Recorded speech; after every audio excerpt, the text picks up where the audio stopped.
Statement of Harold Silvana regarding discoveries made during the renovation of the Reform Club, Pall Mall. Original statement given June 4th, 2002. Audio recording by Jonathan Sims, Head Archivist of the Magnus Institute, London. Statement begins. I'm a builder, sort of. I always find myself using the word craftsman or artisan, but that's mostly because of my client base. I specialize in renovation and alterations on listed buildings and those of historical or architectural significance. In simple terms, it's not much different to any other sort of construction work, except it takes about 3 times as long and costs 10 times as much. That's not to say I rip people off. You need to spend almost half the time just planning exactly how you're going to tackle any given job, while preserving or recreating the original architecture as much as possible. And then you have to be incredibly careful when you're doing the work. I'm quite serious when I say that if you're not paying attention and keeping the alterations well documented, you can get sued for millions over knocking out the wrong brick. Plus the materials aren't cheap. So yes, my services are expensive, but me and my team are worth every penny. And the sort of people I deal with, or should I say the sort of people whose personal assistants I deal with, can afford it. I don't have a company per se. People hire me for me, and I have a small team I trust to help out with the work itself. They're technically freelance contractors, but the pay's good enough, and in London at least there's enough work that they're happy to wait on my call. I found plenty of interesting things in this job. I suppose that's not unexpected when you're digging around old buildings. We got kicked off a job once when we found some bones under a very venerable country house that will remain nameless, as the owners contacted the British Museum, who couldn't take over fast enough. There have also been a few jewellery pieces that found their way to other museums, and once we found a box of 17th century erotic poems that I think are currently languishing in the storerooms of the V&A Museum, but I never found anything like what was under 100 Pall Mall. We'd been called in to do some work on the basement and ground floor of the Reform Club. It wasn't anything major, some upkeep on a few of the historic pieces, replace a few of the earlier renovations.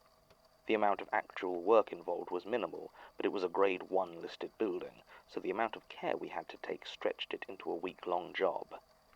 It didn't help that we had to schedule around the fact that it's still a very active social venue, so we could only actually come out of the basement when it wasn't full of people too important to see builders.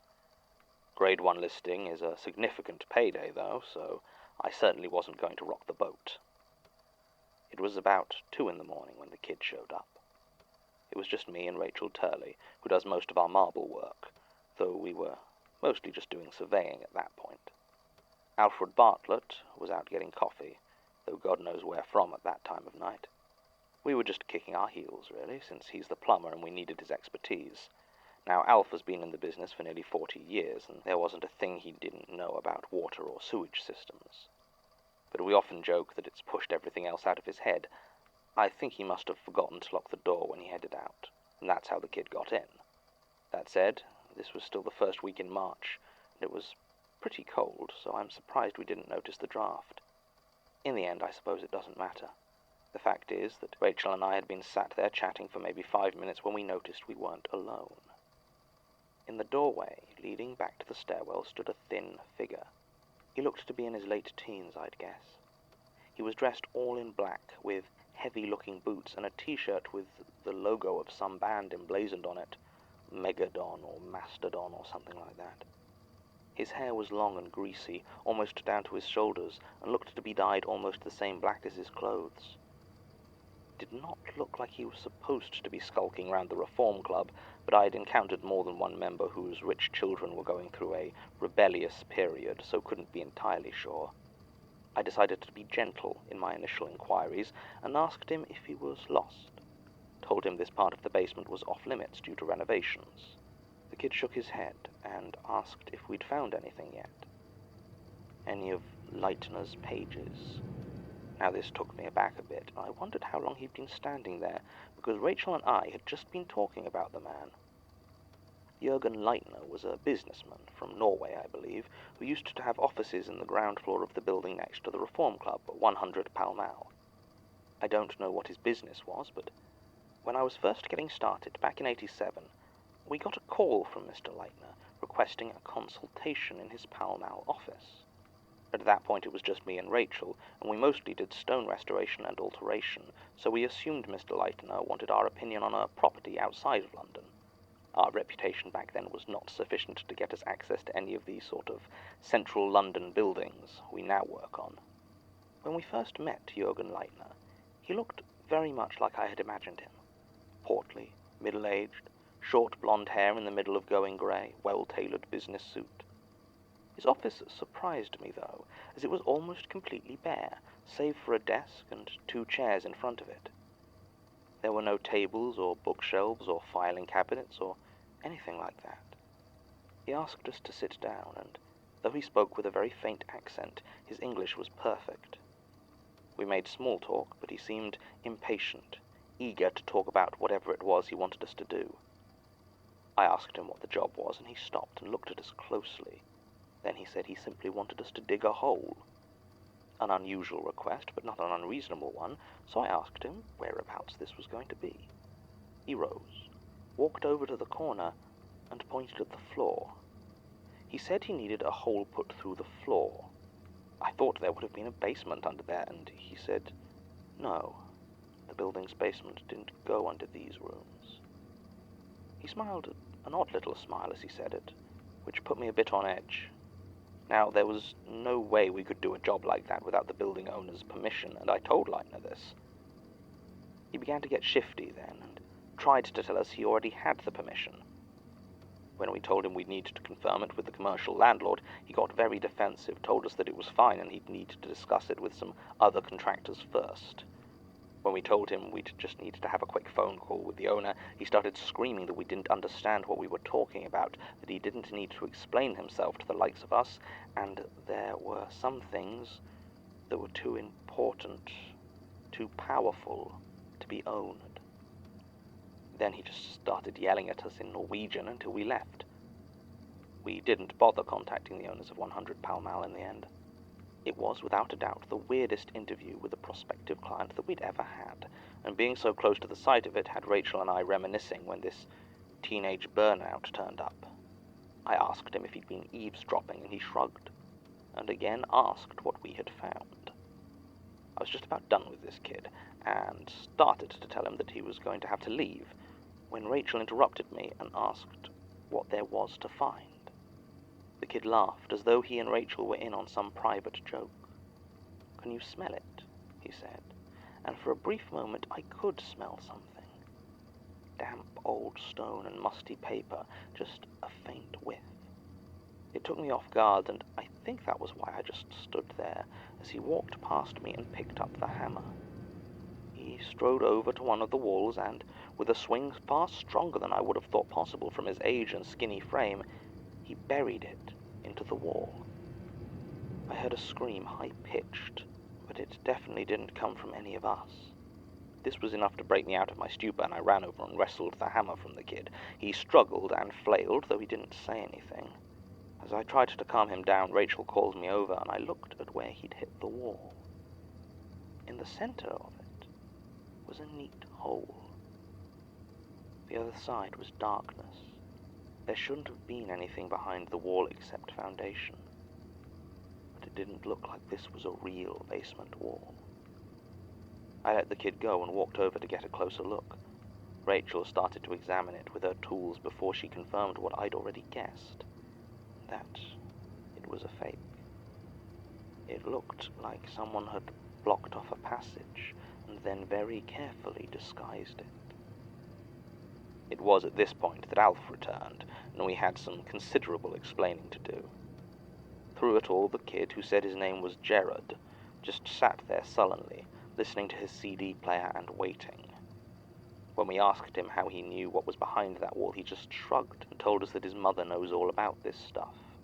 He didn't elaborate as to what this stuff might have been. We should have waited until morning and told the Reform Club staff what we'd found. We should have handed Jared over to the police, but Alf was always too curious for his own good, and he suggested we have a look inside.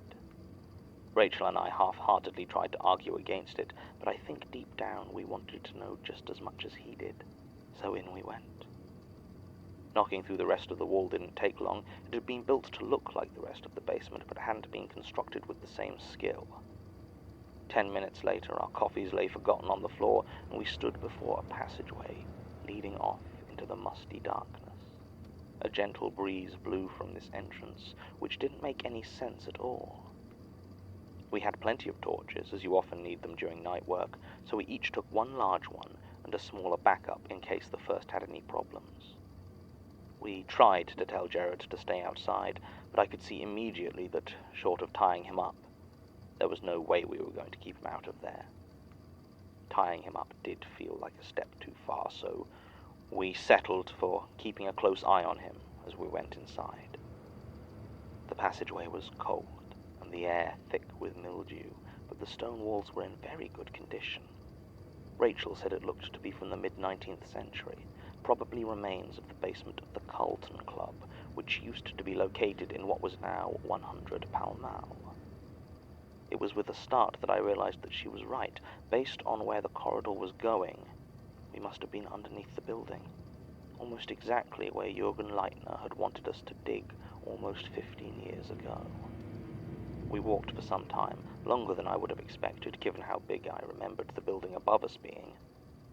Alf kept asking Rachel if the corridor was getting narrower, and every time she would dutifully measure the width and inform him that no, it was exactly 5 feet wide. I couldn't blame him, really. I've never had any sort of claustrophobia, but I was finding it hard at points to catch my breath, to dismiss the feeling that the walls were pressing on me. Jared walked on ahead, seemingly unbothered by the place. We came to a crossroads, or more precisely a star. The chamber was small, round, and featureless, but there were doorways leading out in a circle. I counted 13, not including the one we had come in from. Looking down some of them made me feel oddly queasy.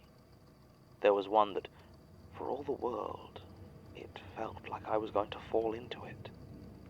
Another was so dark that our torches didn't seem to reach more than a few feet inside. In the center, there was a date stone. It read, Robert Smirk, 1835, Balance and Fear. I don't know how much you know about famous London architects, but Robert Smirk was one of the foremost proponents of the Gothic revival in the early 19th century. His work was some of the first to use concrete and cast iron, and often described as theatrical, a description that makes a lot of sense when you look at the grand columns of the British Museum, his most famous building.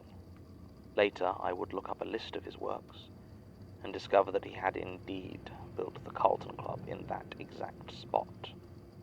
It had been destroyed in the Second World War during the Blitz, and the club itself had moved premises, but it looked like the underground foundations, or whatever this place was, had not been damaged. We stood there for some time as I explained this to the others. It took some time to do so, as, with the exception of Jared, I got the impression that none of us were in any hurry to go down the other tunnels. A deep apprehension seemed to have settled itself in the pit of my stomach, and everyone else also seemed to feel it. Then, without warning, Jared started running full pelt into one of the passages. I'm not sure which one it was of the 13. I called to him to come back, but got no reply, and Alf took off after him, running into the darkness and quickly turning a corner. Rachel and I looked at each other for a few seconds, but we both knew what we needed to be doing. I followed Alf into the passage, while she headed back down to the entrance to get help. This tunnel wasn't as dark as some of the others, but it was damper, and the walls seemed oddly slimy. After a few yards, the stone became so slick that I found it hard to keep my footing, and I fell. I put my hand onto the floor to push myself up, and it came away faintly tinged with red. I heard Alf cry out from further down the corridor. He sounded utterly terrified, and I started on towards him again. I saw lights from up ahead, and was about to call out when Jared came running back out of the darkness. He was clutching a book in his hands, and clearly wasn't paying attention to where he was going. He barreled right into me, knocking me to the floor again. He was only a skinny kid, but he was so strong, and kept his footing, disappearing back into the darkness towards the entrance. As he passed, I heard a small clattering sound, as though something were falling behind him. I reached out slowly to try and raise myself off the ground, and felt something small and oddly smooth lying there. I shined my light on it, and saw a small bone, from a bird, I think, or maybe a rat. I looked around, and there were a few more scattered about the corridor. I'd fallen harder this time, and managed to hurt my knee quite badly. I was just about able to limp to the end of the corridor, and there I found a small, round room. Against the walls were old bookshelves, decayed and empty, save for a few mouldering pages. They were stained and rotten, and one of them looked like it had a mummified hand laying on it. In front of that one, in almost the center of the room, lay Alf. He was dead. I couldn't see any injuries on him. He didn't even seem hurt. But looking at how still he lay there, the terrified, awful expression frozen on his face, there was no chance that he was alive. On his motionless chest, and around the base of the bookshelf, I saw more of those tiny bones. That's where my memory begins to blur. I know I made it back to the basement of the Reform Club where Rachel was waiting with the police, but I think I got some of the wrong passageways first. I have the vaguest memories, flashes of a pile of paper completely covered in cobweb. A figure stood in the darkness, a stranger I didn't know, but was sure meant me harm. My skin burning, hot, choking on smoke down there in the dark. When I was out, I was questioned by the police, who followed Rachel in to retrieve Alf's body, and were successful, though they came back out pale and shaking. There was no sign of Jared, nor had Rachel seen him. I was then questioned again by the staff of the Reform Club, who instructed us in no uncertain terms to rebuild the wall and finish our original job. We were given to understand that the police were handling the matter, and if we pursued it closer, then we would not be getting any further work from members of the club. As this covers almost everybody who can afford our services, we complied. It makes me feel sick, though, like we're just abandoning Alf, dishonoring his memory. It's not even like he had any family to miss him. It just feels wrong. I guess maybe that's why I'm talking to you. Do try to keep my name out of it if you follow it up, though. Okay? Statement ends. On the one hand, this statement represents a complete dead end, as no one involved is both able and willing to talk to us. Over the last 3 months, Sasha has attempted to contact Mr. Silvana, Rachel Turley, the management of the Reform Club, and any of the police officers involved. All of them flatly deny any of this ever took place. Alfred Bartlett's death was listed as a heart attack, suffered during routine maintenance work, and none of the coroner's reports provide any details out of the ordinary. The kid, who I think it is reasonable to assume is none other than Jared Key, remains just as impossible to contact as he ever was. From an evidence standpoint, this case is a complete bust.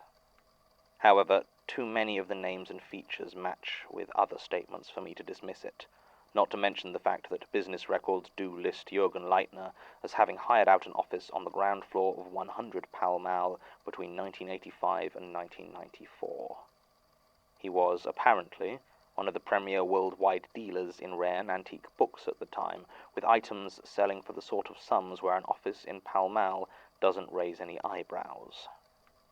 If this strange basement is really there, then perhaps his choice of location was not simply a display of status. Clearly some of his books were there, and I can't help but wonder whether that was where they were found or just where they were stored.